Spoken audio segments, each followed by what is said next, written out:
Bismillahirrahmanirrahim. Assalamualaikum warahmatullahi wabarakatuh. Allahu Akbar, Allahu Akbar, Allahu Akbar. La ilaha illallah wallahu akbar, Allahu Akbar, walillahil hamd. Alhamdulillahirabbil alamin. Wassalatu wassalamu ala asyrafil anbiya'i wal mursalin wa ala alihi wa sahbihi ajma'in, amma ba'd. Segala puji bagi Allah Rabb semesta alam yang maha penyayang. Dengan kasih sayangnya kita masih diberi nikmat iman, Islam, dan ihsan, serta nikmat rizki dan kesehatan sampai detik ini. Semoga sholawat dan keselamatan tercurahkan selalu kepada Nabi kita Nabi Muhammad SAW, serta keluarga dan para sahabatnya sampai akhir hayat. Anak-anak ibu yang soleh-soleha, pada akhirnya kita sampai di penghujung bulan suci Ramadan. Kita keluar dalam keadaan bahagia, bersuka cita, bergembira dengan takbir. Sebagaimana firman Allah Subhanahu wa taala dalam surat Al-Baqarah ayat 185, "Walitukmilul iddata walitukabbirullaha 'ala ma hadakum wa la'allakum tashkurun."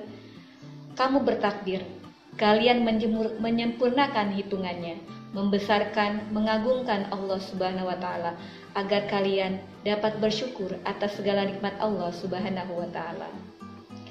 Anak-anak yang soleh-soleha yang ibu cintai karena Allah, serta ayah bunda yang setia mendampingi Ananda dalam belajar di rumah, menghafal dan mendidik menggantikan kami peran guru di sekolah dalam masa PSBB hari ini. Semoga selalu dalam keadaan sehat dan selalu dalam cinta Allah. Dalam menyambut datangnya hari kemenangan Hari Raya Idul Fitri, alangkah baiknya kita harus mengetahui sunnah-sunnah yang biasa Nabi Muhammad lakukan sebelum melakukan sholat Hari Raya. Sunnah-sunnah Nabi Muhammad SAW sebelum sholat Hari Raya yang akan ibu sampaikan itu ada 7, yakni yang pertama, mengumandangkan takbir. Dalam kitab Raudatul Thaliban dianjurkan untuk memperdengarkan kumandang takbir pada malam hari raya sejak terbenamnya matahari yaitu maghrib sampai imam naik ke atas mimbar untuk berkhutbah pada hari raya Idul Fitri. Biasanya malam ketika takbir kita sebut dengan malam takbiran ya. Yang kedua, mandi sebelum sholat Idul Fitri. Dalam hadis riwayat Ibnu Majah dari Abdullah bin Abbas radhiyallahu anhu, ia berkata bahwasanya Nabi Muhammad SAW mandi pada hari raya Idul Fitri dan Idul Adha. Yang ketiga, memakai pakaian terbaik dan wewangian. Dari Ali bin Abi Thalib radhiyallahu anhu bahwa Rasulullah SAW memerintahkan kami pada 2 hari raya untuk memakai pakaian terbaik yang kami punya dan memakai wangi-wangian yang kami punya dan berkurban dengan kurban yang paling mahal yang kami punya. Hadis riwayat Al-Hakim. Yang keempat, makan sebelum sholat Idul Fitri.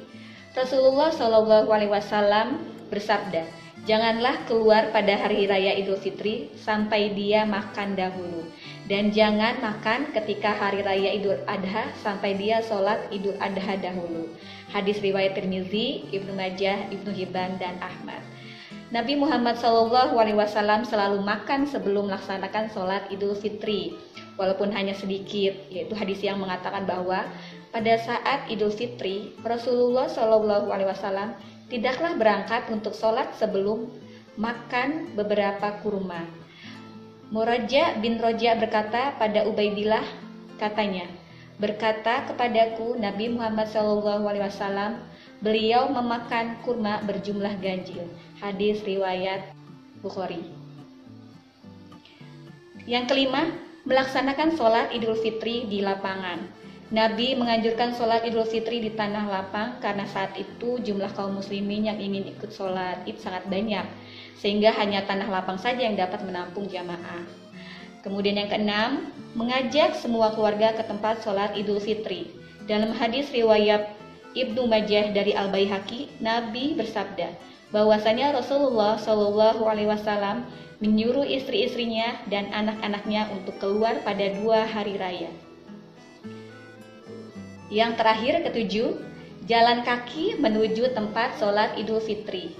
Dalam sebuah hadis riwayat At-Tirmizi disebutkan dari Ali bin Abi Thalib radhiyallahu anhu, ia berkata bahwa Rasulullah SAW bersabda, termasuk dari sunnah adalah keluar pada hari raya dengan berjalan kaki.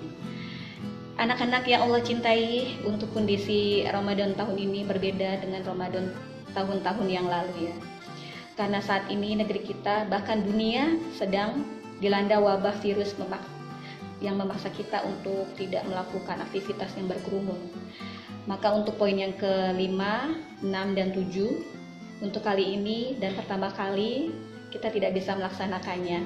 Seperti himbauan dari Majelis Ulama Indonesia, yaitu apabila pada 1 Syawal 1441 Hijriah nanti, jika di Indonesia belum terbebas dari corona COVID-19, maka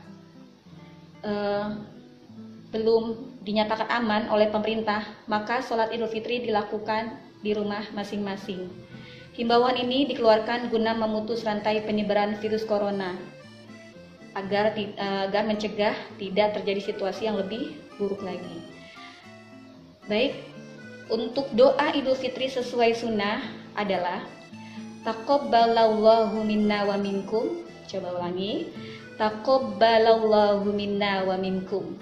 Semoga Allah menerima amal ibadah kami dan kalian semua. Bagaimana menjawabnya? Seperti dalam surat An-Nisa ayat 86, apabila kamu diberi penghormatan dengan suatu penghormatan, maka balaslah penghormatan itu dengan yang lebih baik dan daripadanya. Dan apabila penghormatan itu dengan serupa. Sesungguhnya Allah Maha menghitung segala sesuatu. Sebagai penutup, yang terakhir, Ananda soleh-solehah dan ayah bunda yang dirahmati Allah, perlu kita ketahui bahwa ibadah kita bukanlah hanya pada bulan Ramadan saja, karena Allah ada di bulan-bulan yang lain juga selama kita masih hidup. Oleh karena itu, jangan putus menunaikan segala ibadah yang kita lakukan di bulan Ramadan, baik menghafal, sholat sunnah, sholat berjamaah, sebagai tanda ketakwaan kita kepada Allah, harus kita lakukan setelah bulan suci Ramadan berakhir juga. Kemudian, sekedar mengingatkan kita semua bahwa setelah Idul Fitri, ada 6 hari puasa di bulan Syawal. Yang utamanya adalah barang siapa berpuasa 6 hari pada bulan Syawal, seakan-akan seperti puasa selama 1 tahun penuh. Berpuasa di bulan Syawal juga tidak mesti berurutan, bisa ditunaikan di awal bulan, di pertengahan bulan, atau di akhir bulan Syawal. Baiklah anak-anak yang Ibu banggakan, cukup sekian yang bisa Ibu sampaikan terkait Hari Raya Idul Fitri. Pak Jejen pergi ke sawah, pulang-pulang kok bawanya ikan. Jika tutur kata Ibu ada yang salah, mohon sekiranya untuk dimaafkan. Wabillahi taufik wal hidayah. Wassalamualaikum warahmatullahi wabarakatuh.